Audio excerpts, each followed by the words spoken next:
Hello, everyone, and welcome to our next section where I talk about the remaining three components of successful college student thinking and behavior. So, successful students gain self-awareness, consciously employing behaviors, beliefs, and attitudes that keep them on course. That is really important that you are thinking about your role as a college student and how you can set yourself up to be successful.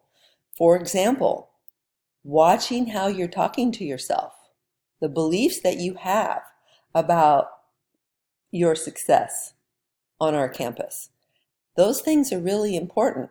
If you have the attitude of, I'm here to get an education, this is a good college, the instructors are qualified, I can have a good experience here and either get my AA or plan to transfer to a four-year campus, and I believe I will be well prepared to do so, then you have a much better chance of completing your goals here at MJC.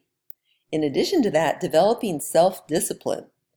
That is really important, showing your commitment, remaining focused, and persisting in pursuing your goals and dreams. So please tell yourself now, it's okay if some obstacle gets in my way. I am not going to change my dreams and my goals.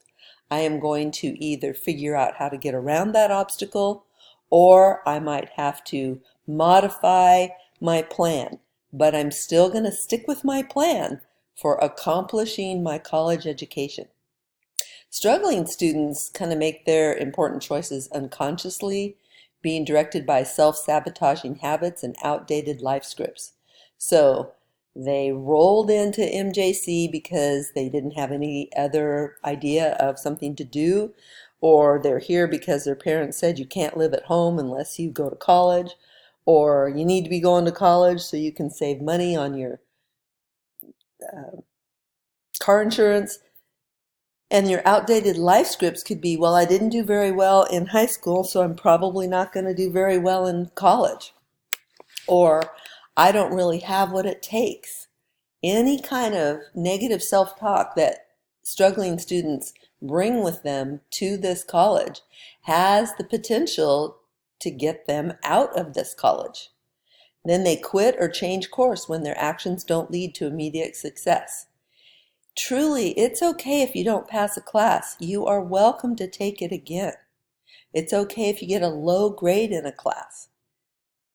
You are still likely to be able to transfer. So please give yourself the benefit of the doubt.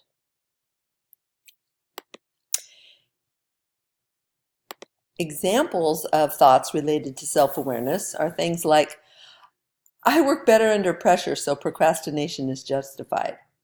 You know what the truth is? For many of us, we don't work better under pressure. We just actually work under pressure because we are motivated, because we are facing some kind of negative consequence. So don't tell yourself you work better under pressure. You just work under pressure, and maybe you don't work when there's no pressure. But a better thought would be, I don't want the pressure and I want to do well. So I will space out my studying and preparation for exams.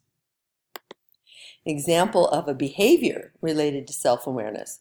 Notice when you actually study and make a plan to enhance this time for study.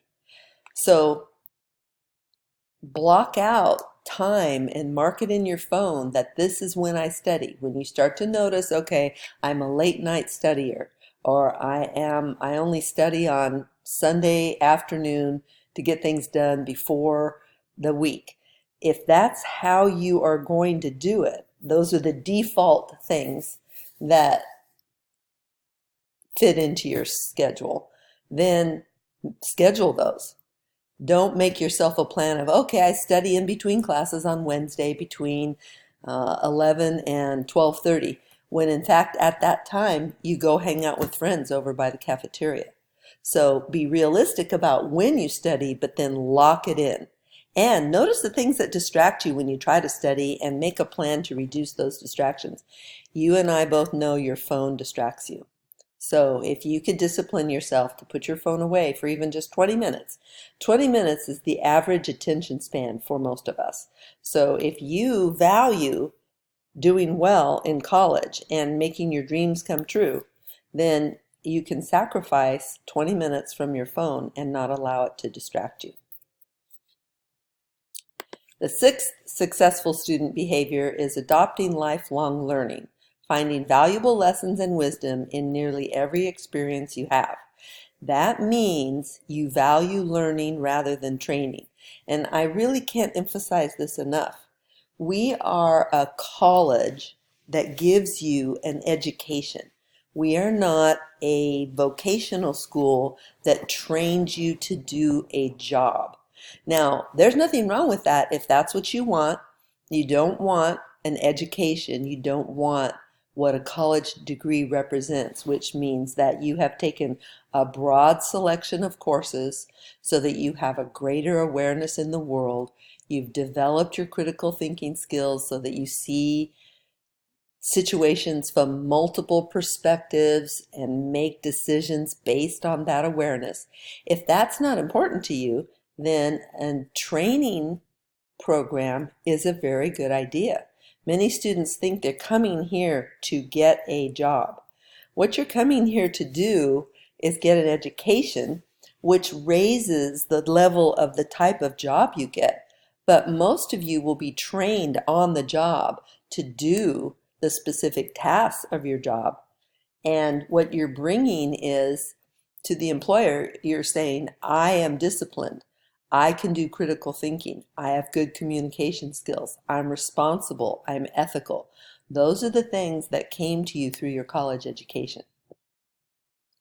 Struggling students resist learning new ideas and skills, viewing learning as kind of fearful or boring and not necessary, rather than like mental play. I don't think very many of us really see it as mental play, but if you did, if you approached learning like you approach any other task that you feel challenged by that you'd like to do, it would be a much easier process for you. Number 7, successful students develop their emotional intelligence, and we have a lot more to talk about in this area. But emotional intelligence means effectively managing your emotions so that you can soothe yourself, so that you have your ability to acknowledge your anger and deal with it appropriately, acknowledge depression and take steps toward alleviating it, and being able to delay your gratification for later success. That's the most important skill to develop as a college student. Delaying your gratification means I can choose not to do the pleasurable option that's right in front of me in favor of completing a responsibility and doing that pleasurable thing later. And that's really hard for a lot of people. That's actually the definition of maturity.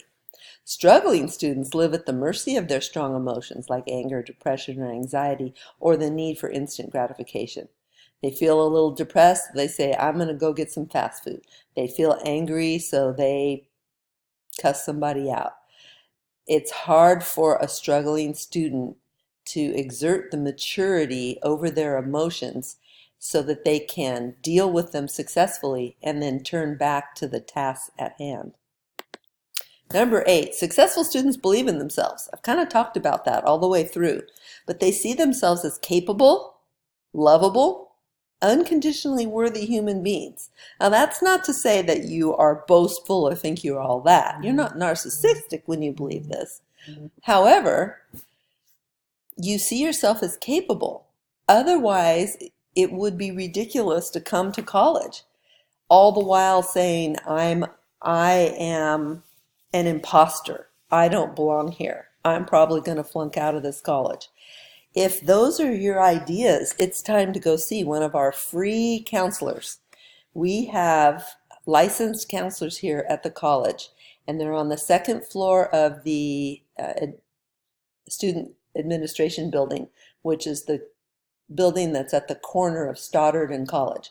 go over there, go up to the second floor and tell them you want to have personal counseling, because it's really important that you get some support if there are inner voices telling you that you may not be able to do this. So struggling students doubt their competence and their personal value, feeling inadequate to create their desired outcomes and experiences.